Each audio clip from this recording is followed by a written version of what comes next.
Aladdin and the Wonderful Lamp. There once lived a poor tailor, who had a son called Aladdin, a careless, idle boy who would do nothing but play all day long in the streets with little idle boys like himself. This so grieved the father that he died. Yet, in spite of his mother's tears and prayers, Aladdin did not mend his ways. One day, when he was playing in the streets as usual, a stranger asked him his age, and if he were not the son of Mustafa the tailor. "I am, sir," replied Aladdin, "but he died a long while ago." On this the stranger, who was a famous African magician, fell on his neck and kissed him, saying, "I am your uncle, and knew you from your likeness to my brother. Go to your mother and tell her I am coming." Aladdin ran home, and told his mother of his newly found uncle. "Indeed, child," she said, "your father had a brother, but I always thought he was dead." However, she prepared supper, and bade Aladdin seek his uncle, who came laden with wine and fruit. He presently fell down and kissed the place where Mustafa used to sit, bidding Aladdin's mother not to be surprised at not having seen him before, as he had been 40 years out of the country. He then turned to Aladdin, and asked him his trade, at which the boy hung his head, while his mother burst into tears. On learning that Aladdin was idle and would learn no trade, he offered to take a shop for him and stock it with merchandise. Next day he bought Aladdin a fine suit of clothes, and took him all over the city, showing him the sights, and brought him home at nightfall to his mother, who was overjoyed to see her son so fine. Next day the magician led Aladdin into some beautiful gardens a long way outside the city gates. They sat down by a fountain, and the magician pulled a cake from his girdle, which he divided between them. They then journeyed onwards till they almost reached the mountains. Aladdin was so tired that he begged to go back, but the magician beguiled him with pleasant stories, and led him on in spite of himself. At last they came to two mountains divided by a narrow valley. "We will go no farther," said the false uncle. "I will show you something wonderful, only do you gather up sticks while I kindle a fire."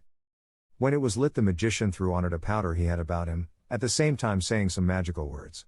The earth trembled a little and opened in front of them, disclosing a square flat stone with a brass ring in the middle to raise it by. Aladdin tried to run away, but the magician caught him and gave him a blow that knocked him down. "What have I done, uncle?"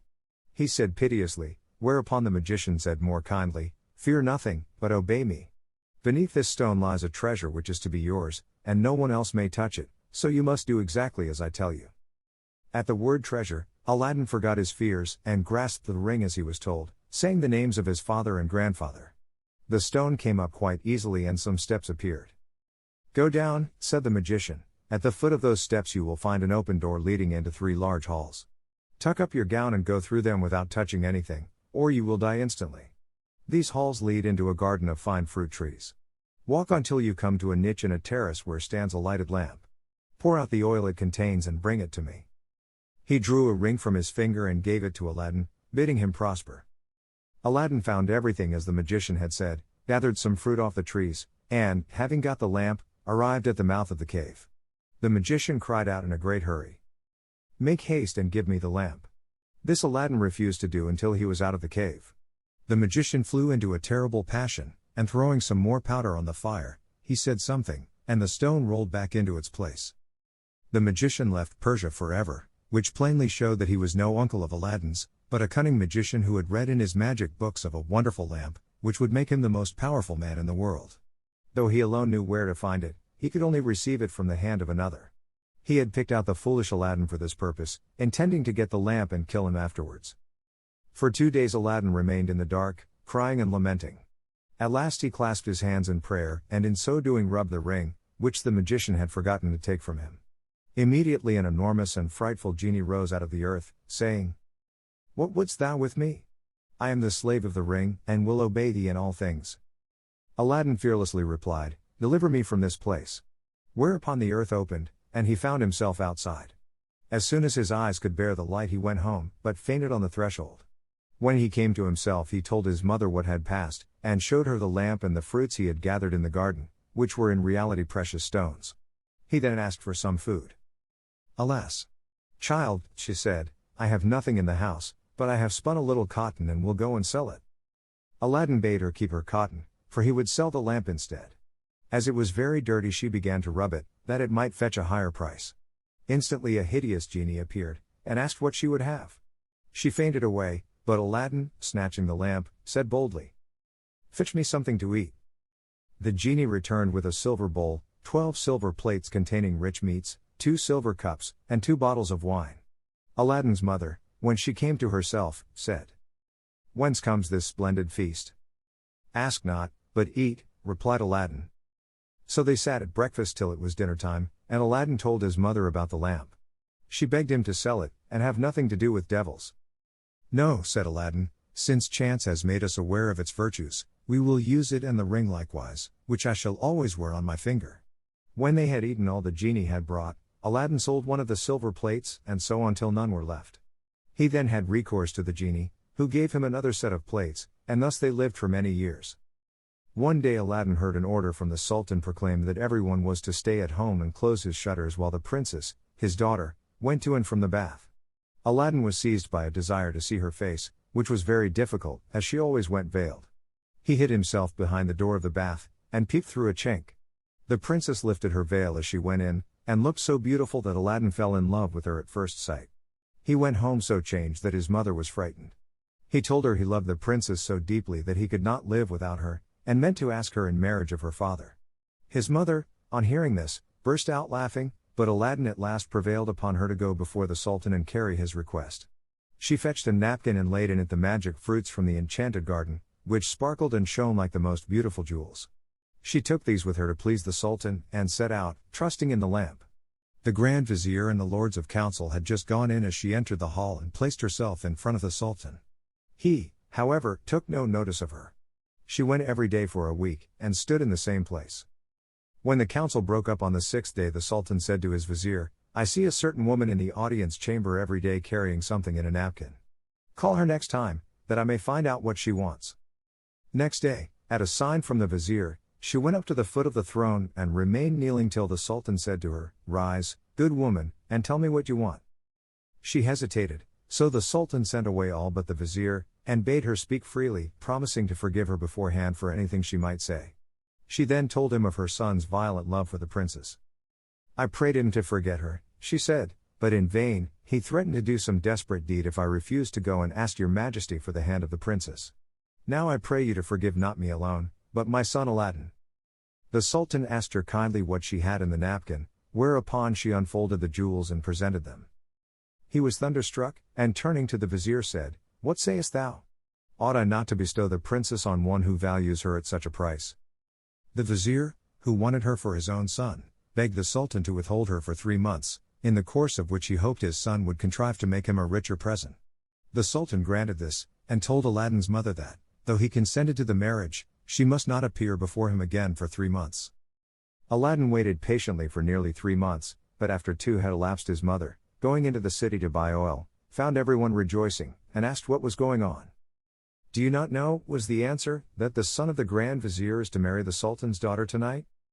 Breathless, she ran and told Aladdin, who was overwhelmed at first, but presently bethought him of the lamp.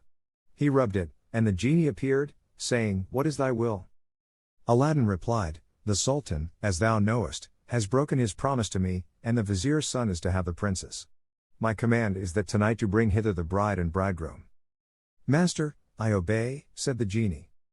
Aladdin then went to his chamber, where, sure enough, at midnight the genie transported the bed containing the vizier's son and the princess. "Take this new married man," he said, "and put him outside in the cold, and return at daybreak." Whereupon the genie took the vizier's son out of bed, leaving Aladdin with the princess. "Fear nothing," Aladdin said to her, "you are my wife, promised to me by your unjust father, and no harm shall come to you." The princess was too frightened to speak, and passed the most miserable night of her life, while Aladdin lay down beside her and slept soundly. At the appointed hour the genie fetched in the shivering bridegroom, laid him in his place, and transported the bed back to the palace. Presently the Sultan came to wish his daughter good morning.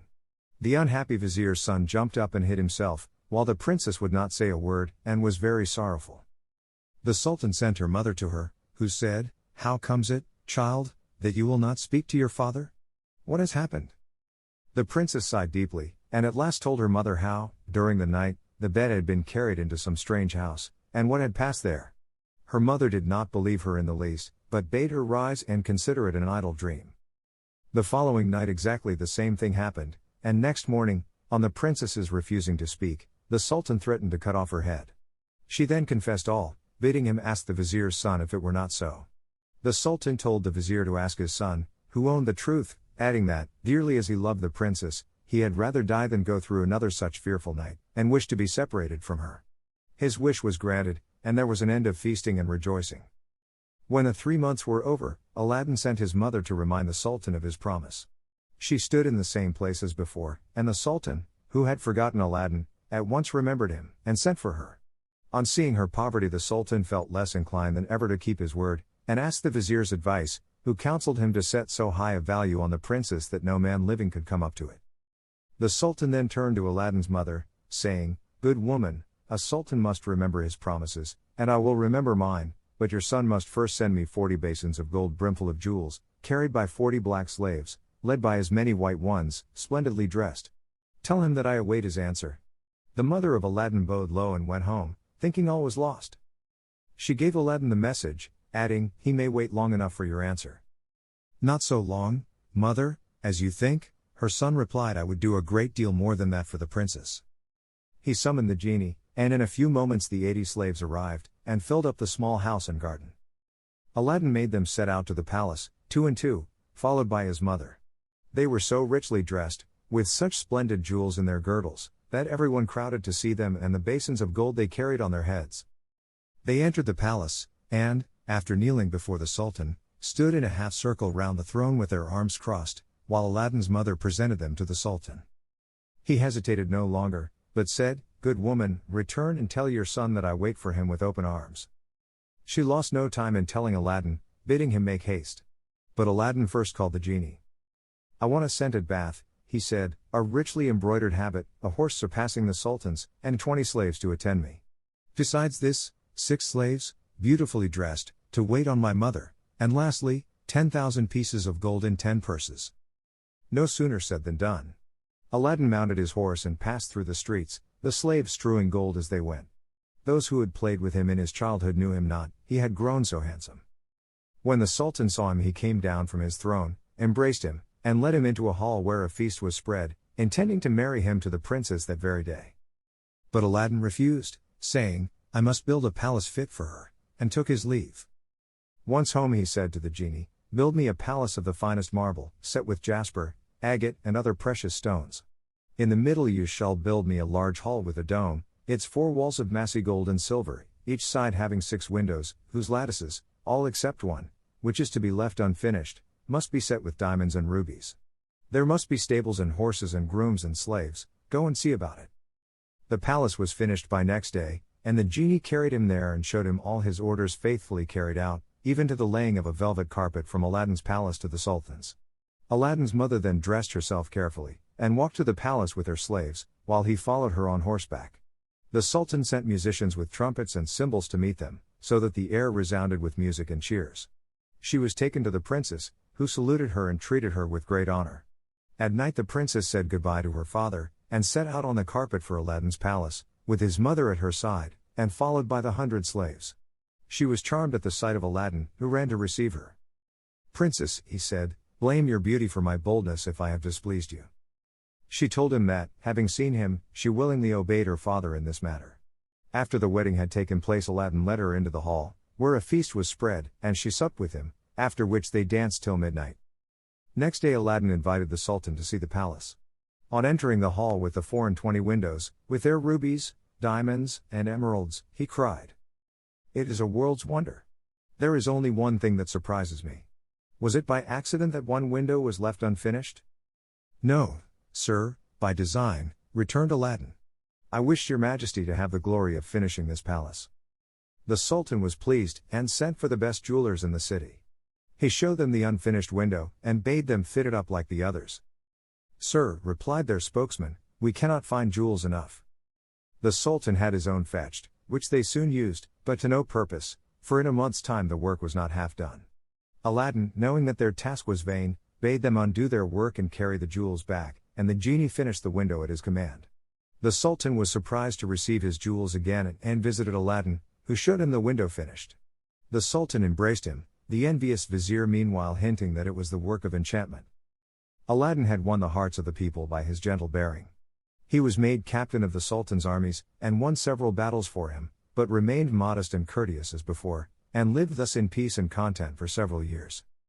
But far away in Africa the magician remembered Aladdin, and by his magic arts discovered that Aladdin, instead of perishing miserably in the cave, had escaped, and had married a princess, with whom he was living in great honor and wealth. He knew that the poor tailor's son could only have accomplished this by means of the lamp, and traveled night and day till he reached the capital of China, bent on Aladdin's ruin. As he passed through the town he heard people talking everywhere about a marvelous palace.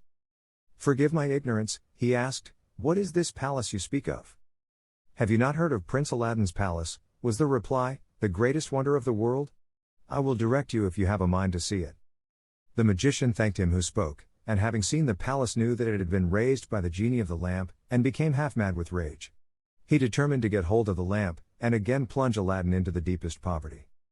Unluckily, Aladdin had gone a-hunting for 8 days, which gave the magician plenty of time. He bought a dozen copper lamps, put them into a basket, and went to the palace, crying, "New lamps for old," followed by a jeering crowd. The princess, sitting in the hall of 24 windows, sent a slave to find out what the noise was about, who came back laughing, so that the princess scolded her. "Madam," replied the slave, "who can help laughing to see an old fool offering to exchange fine new lamps for old ones?" Another slave, hearing this, said, "There is an old one on the cornice there which he can have." Now this was the magic lamp, which Aladdin had left there, as he could not take it out hunting with him. The princess, not knowing its value, laughingly bade the slave take it and make the exchange. She went and said to the magician, "Give me a new lamp for this." He snatched it and bade the slave take her choice, amid the jeers of the crowd. Little he cared, but left off crying his lamps, and went out of the city gates to a lonely place, where he remained till nightfall, when he pulled out the lamp and rubbed it. The genie appeared, and at the magician's command carried him, together with the palace and the princess in it, to a lonely place in Africa. Next morning the Sultan looked out of the window towards Aladdin's palace and rubbed his eyes, for it was gone. He sent for the vizier, and asked what had become of the palace. The vizier looked out too, and was lost in astonishment. He again put it down to enchantment, and this time the Sultan believed him, and sent 30 men on horseback to fetch Aladdin in chains. They met him riding home, bound him, and forced him to go with them on foot. The people, however, who loved him, followed, armed, to see that he came to no harm. He was carried before the Sultan, who ordered the executioner to cut off his head. The executioner made Aladdin kneel down, bandaged his eyes, and raised his scimitar to strike. At that instant the vizier, who saw that the crowd had forced their way into the courtyard and were scaling the walls to rescue Aladdin, called to the executioner to stay his hand. The people, indeed, looked so threatening that the Sultan gave way and ordered Aladdin to be unbound, and pardoned him in the sight of the crowd. Aladdin now begged to know what he had done. "False wretch," said the Sultan, "come hither," and showed him from the window the place where his palace had stood. Aladdin was so amazed that he could not say a word. "Where is my palace and my daughter?" demanded the Sultan. "For the first I am not so deeply concerned, but my daughter I must have, and you must find her or lose your head." Aladdin begged for 40 days in which to find her, promising if he failed to return and suffer death at the Sultan's pleasure. His prayer was granted, and he went forth sadly from the Sultan's presence. For 3 days he wandered about like a madman, asking everyone what had become of his palace, but they only laughed and pitied him. He came to the banks of a river, and knelt down to say his prayers before throwing himself in. In so doing he rubbed the magic ring he still wore. The genie he had seen in the cave appeared, and asked his will. "Save my life, genie," said Aladdin, "and bring my palace back." "That is not in my power," said the genie, "I am only the slave of the ring, you must ask the slave of the lamp." "Even so," said Aladdin, "but thou canst take me to the palace, and set me down under my dear wife's window." He at once found himself in Africa, under the window of the princess, and fell asleep out of sheer weariness. He was awakened by the singing of the birds, and his heart was lighter. He saw plainly that all his misfortunes were owing to the loss of the lamp, and vainly wondered who had robbed him of it. That morning the princess rose earlier than she had done since she had been carried into Africa by the magician, whose company she was forced to endure once a day. She, however, treated him so harshly that he dared not live there altogether. As she was dressing, one of her women looked out and saw Aladdin. The princess ran and opened the window, and at the noise she made Aladdin looked up. She called to him to come to her, and great was the joy of these lovers at seeing each other again. After he had kissed her, Aladdin said, "I beg of you, princess, in God's name, before we speak of anything else, for your own sake and mine, tell me what has become of an old lamp I left on the cornice in the hall of 24 windows, when I went a-hunting." "Alas!" She said, I am the innocent cause of our sorrows, and told him of the exchange of the lamp. Now I know, cried Aladdin, that we have to thank the African magician for this. Where is the lamp? He carries it about with him, said the princess. I know, for he pulled it out of his breast to show me. He wishes me to break my faith with you and marry him, saying that you were beheaded by my father's command. He is forever speaking ill of you, but I only reply by my tears. If I persist, I doubt not that he will use violence. Aladdin comforted her, and left her for a while.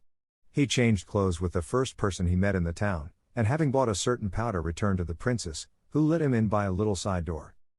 Put on your most beautiful dress, he said to her, and receive the magician with smiles, leading him to believe that you have forgotten me. Invite him to sup with you, and say you wish to taste the wine of his country. He will go for some, and while he is gone I will tell you what to do.